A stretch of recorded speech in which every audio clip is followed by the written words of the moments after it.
What's going on, everybody? Welcome back to another bonus episode of the Lower Marauders podcast. Thank you for sticking with us. As always, I go by the name of Nick. And apologies for putting out this episode real late.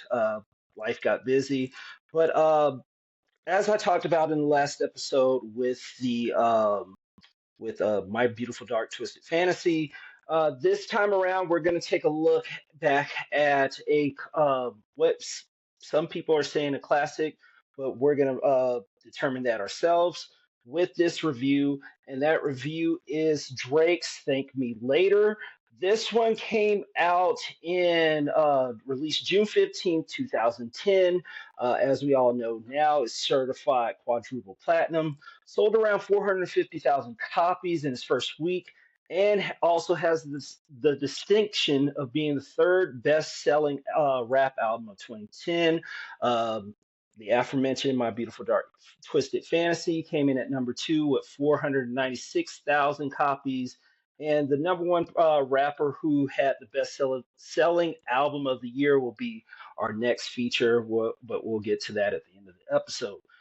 Before we do talk about Drake's Thank Me Later and see how or if it has aged well, let's go all the way back to 2000s going into the 2010s to see how everything has changed, not just in rap wise, but just in music wise too.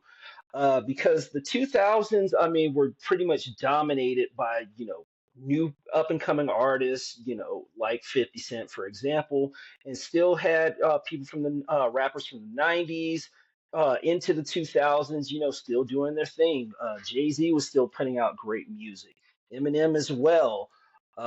Who else dropped some? We had Nas dropping. I don't think I can't remember if oh yeah, he did. He dropped Hip Hop is Dead in 2006. A lot of people and a lot of artists from the 90s, they really were trying to put out more music, more albums into the 2000s. And plus going into 2010s, a lot of us, including myself, were wondering, will these same rap giants still put out this high quality music that we know and that we love from them? Because, like I said, rap and music in general is completely changing. Record stores are starting to slow down, and some were starting to close because you have, streaming services weren't really on the rise like they are in late 2025, but still, you had those, you had Pandora, you had the rise of ringtone rap and iTunes. And for that, with iTunes, it definitely did kind of hurt the music industry a lot too, because it's like, okay, why do I need to pay $15 to $20 for a album that with just one song I like when I can just go online to this site or to this platform and just download, the songs I like for, I think it was like 99 cents or $1.99 back then, and just enjoy it, and I get to listen to it how many times I want to. I don't have to worry about the track skipping. I really don't have to worry about any of those. So I think with that was one of the things that definitely did change the music industry as a whole too. Another thing that happened was the rise of YouTube. And with the rise of YouTube and, you have all these record labels and companies just uploading music videos whenever they want it. It really did hurt like music channels, including the big three music channels, BET, MTV, VH1, as we all know. And plus, with that rise of, companies uploading their videos, it really did hurt a lot of those said music channels because going into the 2010s, this is when MTV was really starting to phase out music videos at that time. BET kind of was starting to become like that too because um, Black Total Request Live, better known as 106 in Park, that was still on the air. Um, Rap City one of BET's premier rap video shows, I should say, uh, came to an end in late 2008. White 106 in Park, better known as Total Request Live over on MTV, that came to an end in late 2008 as well. And with VH1, I mean, I felt like they still tried airing videos in the mornings, and I felt like that's something MTV should have been doing until they completely phased it out for the reality shows that we see on there today. And it felt like with them, they were the ones that were still trying to, keep music videos going on the channel before they did away with that.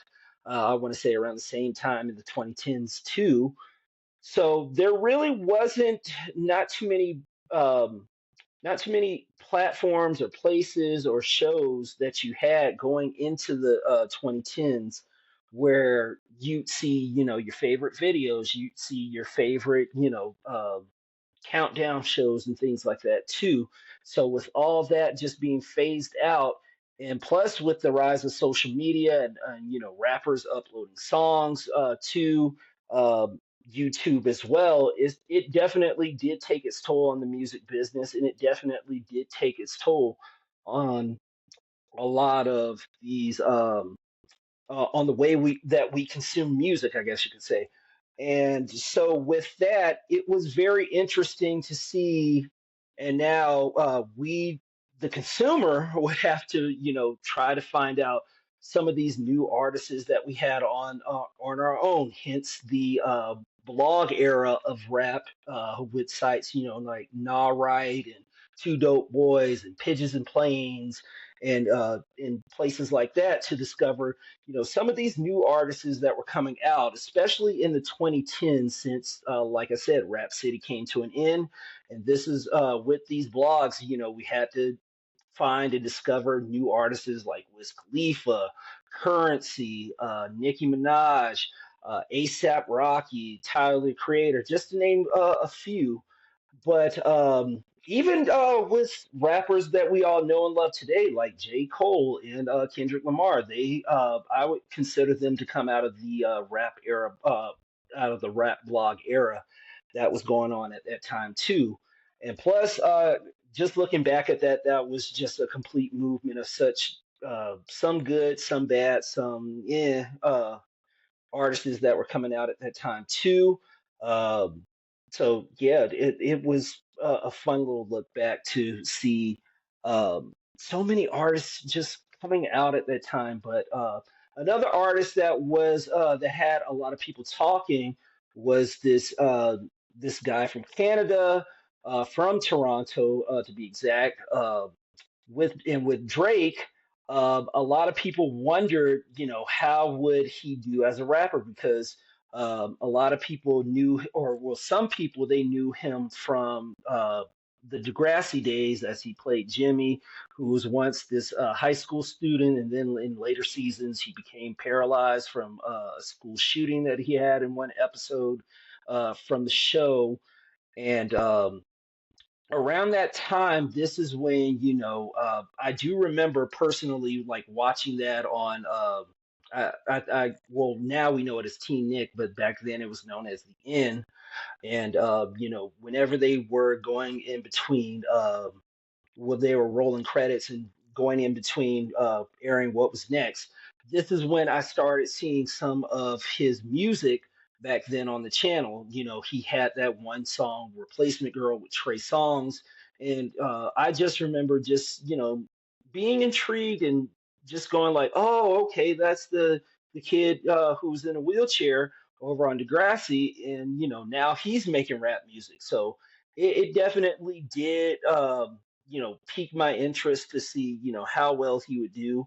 And, with him putting out music, he put out three mixtapes prior to Thank Me Later, which we'll get into here in just a little bit. And I do remember them just being well received by a lot of people. Um, I do remember he had one song. I cannot think of the title right now. It had Fonte from Little Brother, Elzhi from Slum Village, And it definitely did seem like back then he was trying to follow that whole backpack rap trend that was going on back then. And so now, with all that being said, and with the mixtape, um, now it gets to where, not only did I wanted to see how he would do, but now with this very first album that he's putting out, and he's pretty much introducing to the world himself, as this is what I worked hard for. This is what I wrote, and hopefully you guys like it, especially with him. Well, since a lot of shows, like I said, weren't really featuring him, or weren't really, trying to, um, I guess, get to know him, since, this is, like I said, this was when the start of social media was coming along.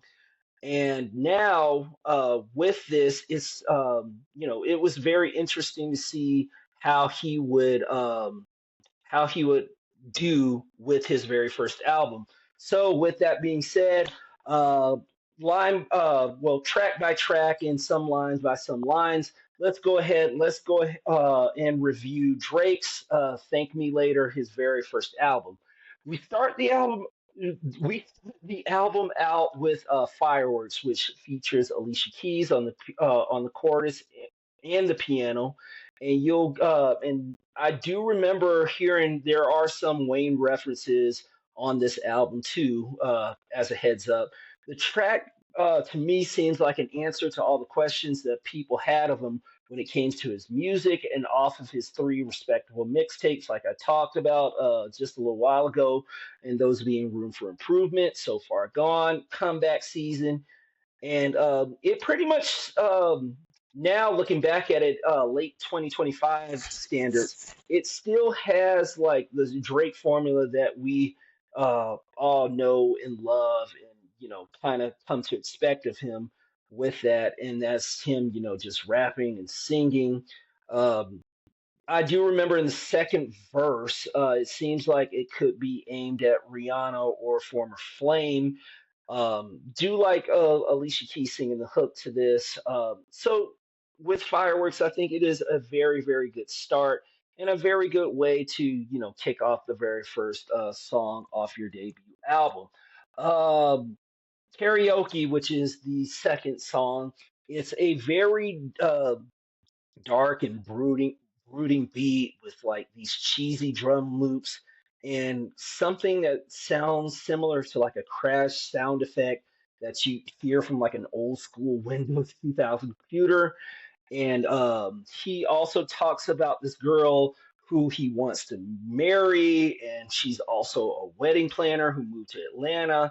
And there's so much irony in the song, because with the song, it talks about how she broke it off with him because, with Drake being a star and his busy lifestyle, and her feeling like she's not going to have enough time to be with, well, him not having enough time to be with her, because her job requires her to be busy all the time, and how much she's on the go, as well too.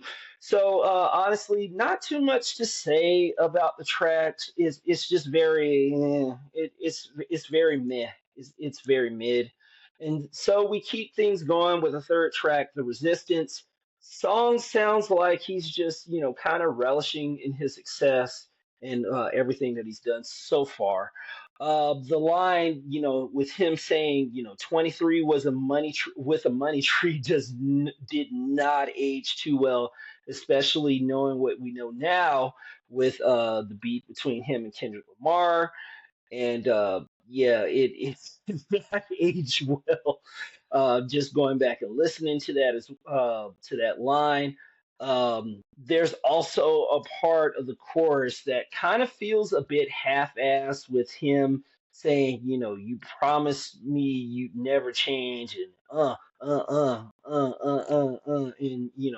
and on and on. And it was very, like I said, it really felt half-assed.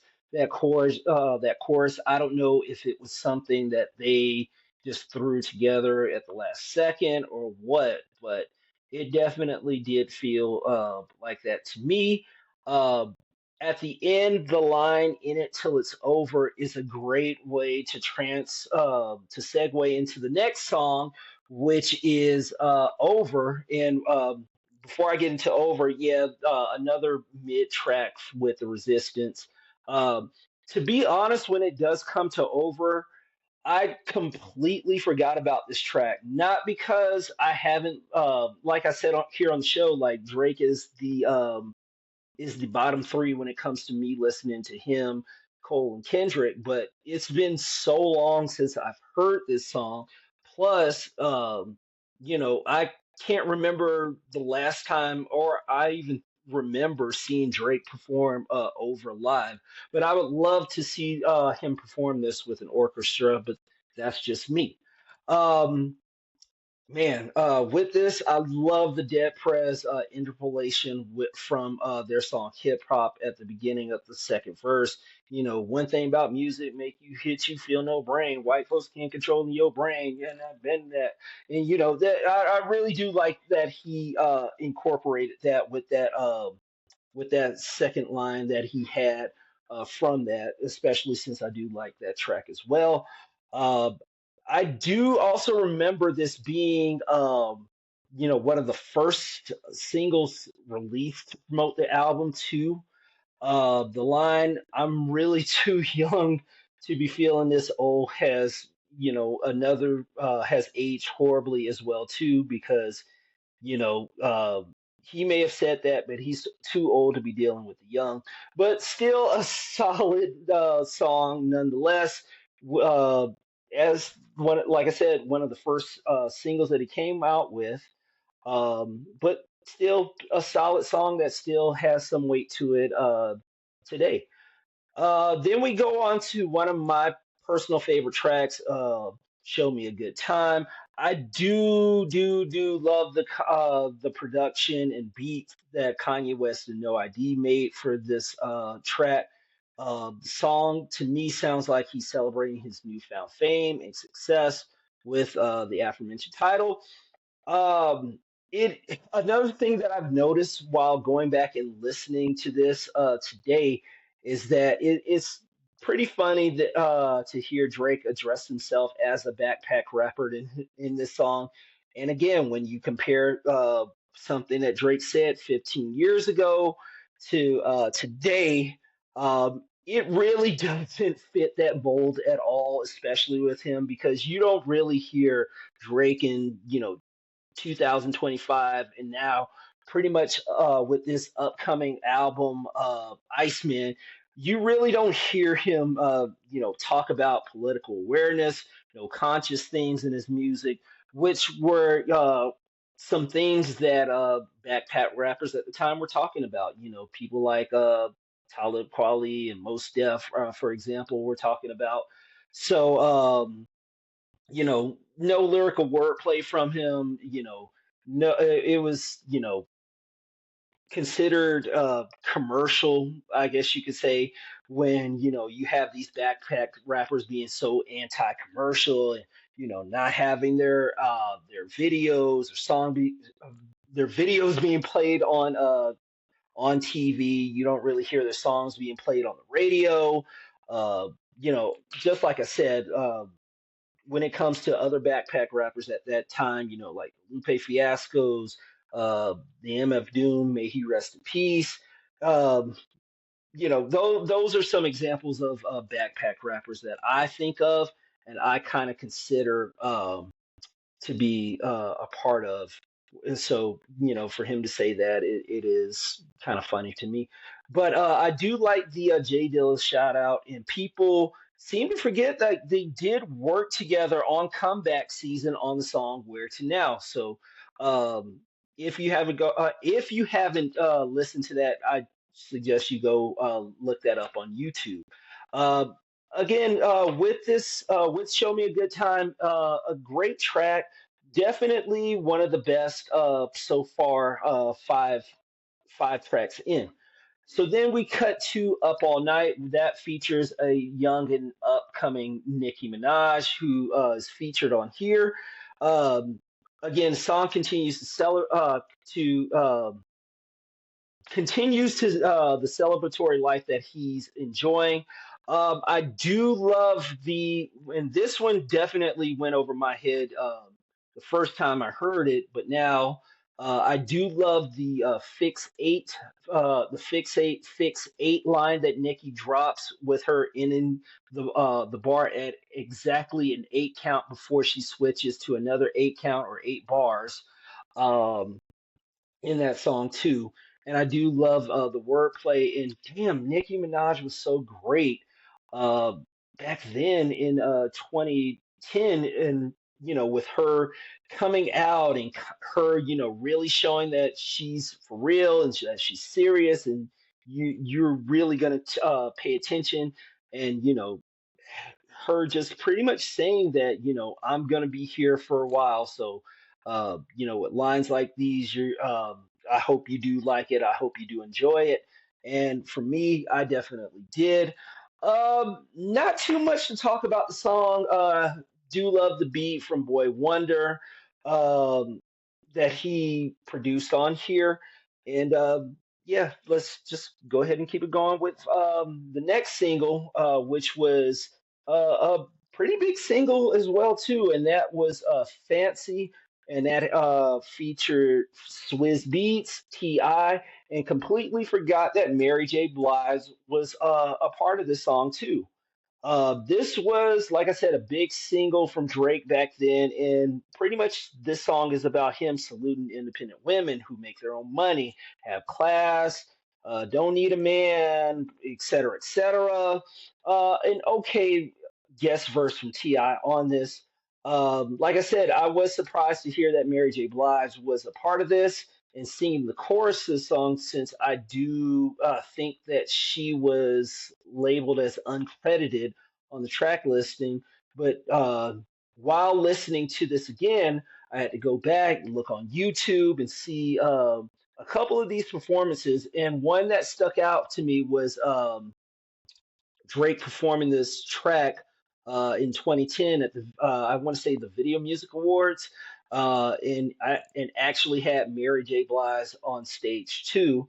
And it is a little funny to see him perform this from back then, and with him rapping, and him having the jazz hands for some reason throughout the performance as well. And it's just like yeah, just go ahead and cut it, just don't do but anyway, not too much to talk about the song again, especially with what I just told everybody at the beginning of the song. um, we hit the halfway mark with track 8 with Shut It Down, and that features The Dream. And this song sounds to me like he dedicated this to his one and only, whoever that might be, or whoever that was. I can definitely can hear this being played back in strip clubs in the early 2010s. And I also, while listening to this, I think like at the 5 minute mark, I had to check the timestamp to see how long this song was. And this was clocking in at about 7 minutes. And I'm just like, my God. Um, Man, and it it really was.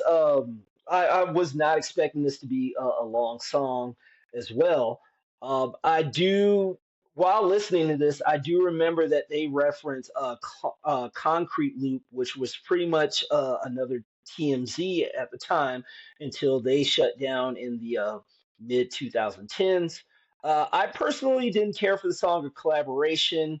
Um, so far, I might say this is the worst track on the album, but that's just me. But let's keep things going with Unforgettable. This one features Young Jeezy, has an Aaliyah sample at the very beginning with "Let Me Know, Let Me Know." Sorry that you guys had to hear my terrible singing.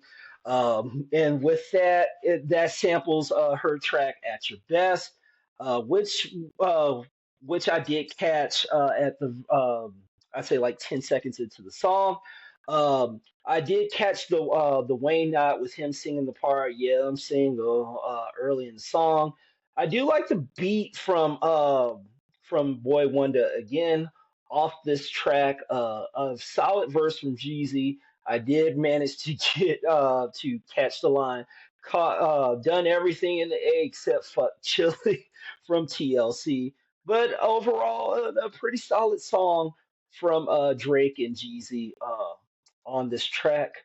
Now we move on to Light Up, and this one features the first of a couple features between the two with him and Jay Z. A lot of good bars from Drake on here with, the shout out to Jay and Ace of Spades, Fredro Starr and his role on Sunset Park and his Yellow Goose, and him writing things for your girlfriends, Kelsey Grammer. I thought that was a very slick line. Oh man, with Jay's verse, a very solid verse as well. And he gave him and Jay gave Drake a lot of verses and a lot of lines with this by saying, he gave him advice about the rap game with lines like, watch for the traitors and the people coming at you with silly rap feuds and how they're here trying to distract you. Uh, excuse me. Solid song by both men. Um, I did enjoy this one as well too. Then we go on to Miss Me, which features you know him which features Nicki Minaj in the video. This one features Wayne as well too. Um, in his verse two. I'll get to that a little bit more. The opening, while going back to listening to this, it did remind me of Soldier Boy's infamous Breakfast Club interview way back at the beginning of 2019, where he told the host that, Drake pretty much bid his style, stole his whole fucking flow and things like that with a song that Big Soldier had in 2007 called "Was Having," and and like I said, him telling Charlemagne, Angela, and DJ Envy, Drake pretty much copied his whole fucking flow, word for word, bar for bar. And the "Gone for Surgery" line was him, acknowledging that he had to get surgery back in late summer, early fall of 2009. I can't remember when, since he had a torn ACL.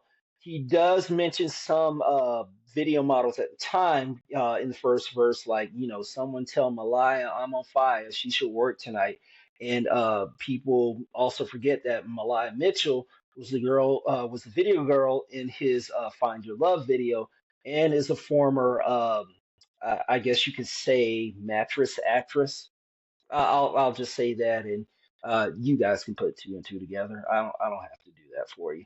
But anyway, another one that he had is, call up King of Diamonds and tell China it be worth the flight. And that was him, referring to Black China. The getting married to Nicki Minaj line had people talking too, especially since she announced herself that on Twitter that they were getting married. But as we all know, that really didn't happen. Um, I call it ignorant shit lines from Wayne when he opens with his verse. Ooh shit, motherfucker, goddamn. And the reason I call it ignorant shit verses is because if you listen to the chorus from Jay Z's ignorant shit off the American Gangster album, in the chorus, you'll pretty much hear him say, "This is that ignorant shit you like," and then you hear him, rap about all these curse words that I won't get into, but if you go back and listen to it, you'll kind of get why I call it that. But it definitely does pay homage Snoop and Mystical's Ghetto Symphony back from 1999 with that opening as well too.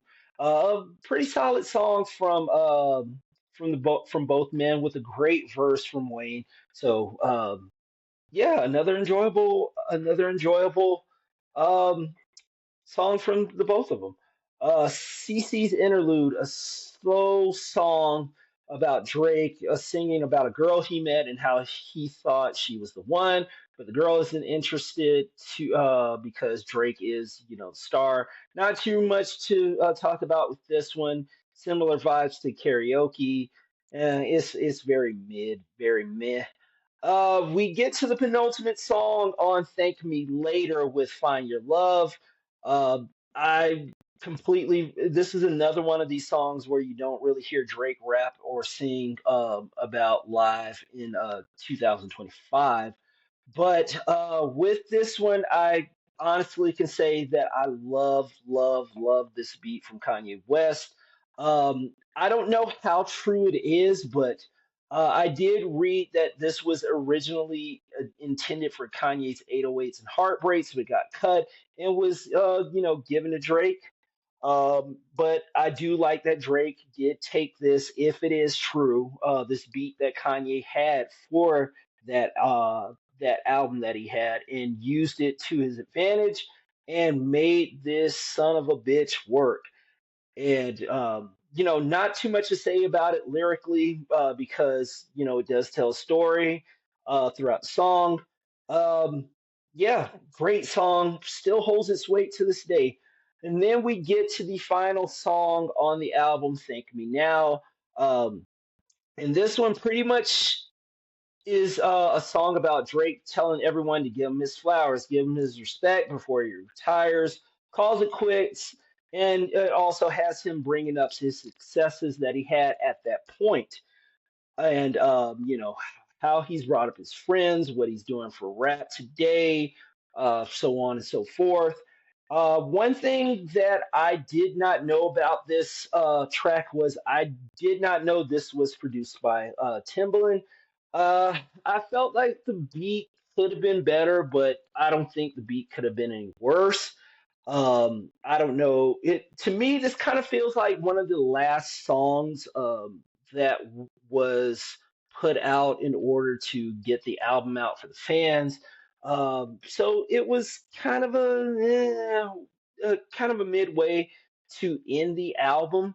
Um, but I felt like it could have been so much better for Timbaland to give him, a better beat in order to end um, this this first album of Drake's.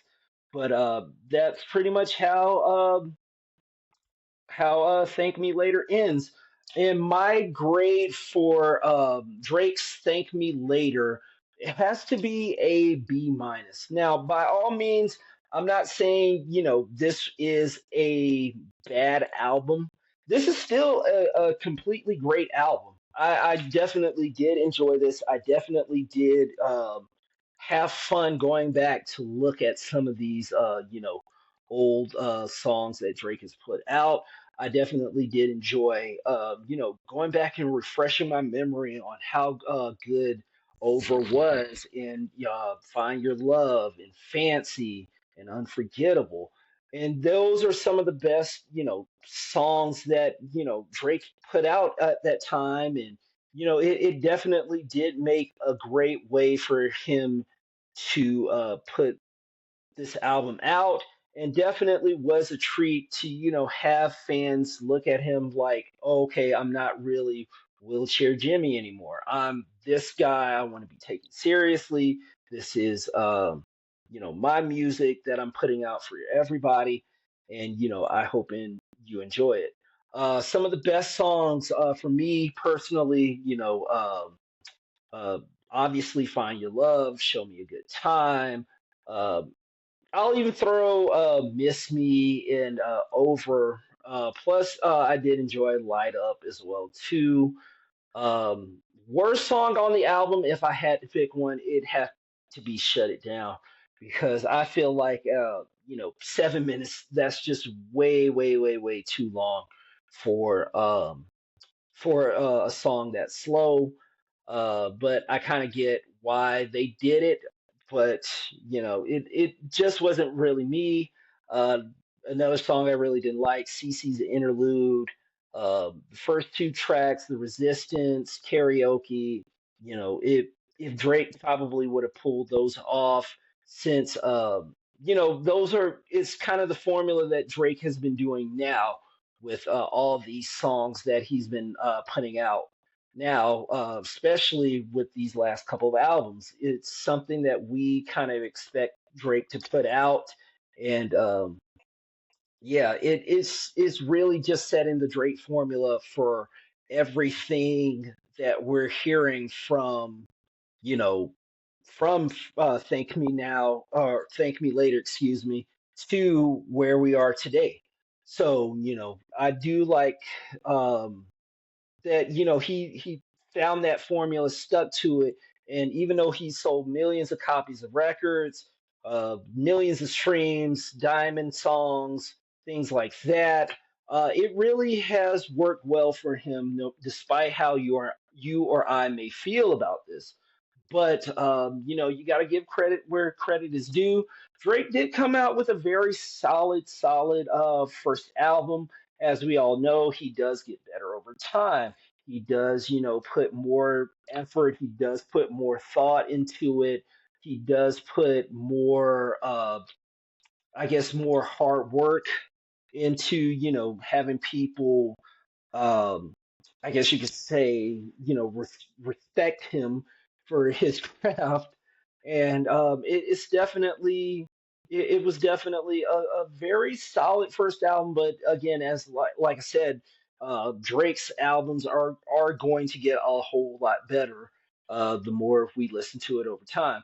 But that's how I feel about Drake's "Thank Me Later." To you, the listener or viewer, if you are watching this, did I get it right with the B minus grade? Did I get it wrong? Should it have been higher? Should it have been lower? Let me know by in the comment section. I can't even talk. Sorry. But yeah, that is Drake's "Thank Me Later." As we and yeah, it's this was pretty much a fun review to go back and look on, especially with everything that he's been going through. Um, but also, when it comes to these classic rap report card reviews, let me know what you want to hear. I mean, the only thing we ask is, the album has to be 10 years older. Um, and plus, it has to be available on streaming services. So if you have an idea of what you want to have me listen to, no matter whether it's good, whether it's bad, whether it's in between, let us know. But anyway, with that being said, um, with the next album that we will review, let's go back 10 years from 2010 back to 2000. I'm going to give you, like I said at the top of the show, the number one best selling rapper who had the best selling rap album, excuse me, of 2010. And not only that, it is one of the most controversial. I will give you one of the most controversial rap albums of not only that year, but pretty much of all time too. With the lyrical wordplay, the homophobia that he had, and how this is one of the best selling rap albums ever. I'll say that again, one of the rap best selling rap albums ever. I can't even talk. I'm ready to just be done with this too. But with that being said, our next classic rap report card review will have to be a man coming out of Detroit, Michigan. You know him, I know him as Eminem, and that controversial rap album is the Marshall Mathers LP. I will be going back to look and listen and give my thoughts on everything from that album. Oh boy, that's gonna be a task right there. But with that being said, the Marshall Mathers LP will be Classic Rap Report Card Review number 4. So yeah, just get ready for that and hold on to your seats for that one. With that being said, we thank you guys for listening. We thank you guys for tuning in and sticking with us. I will be dropping episode 85, I believe we're on, or 86, or whatever the hell the episode number is, pretty soon. So stay tuned for that. With that being said, we thank you guys for listening. We thank you guys for watching. If you're viewing this on Spotify and or YouTube, we thank you guys so much. We are out of here. We'll see you next time for another classic rap report card review. Thank you guys. Well, I'm out. Peace.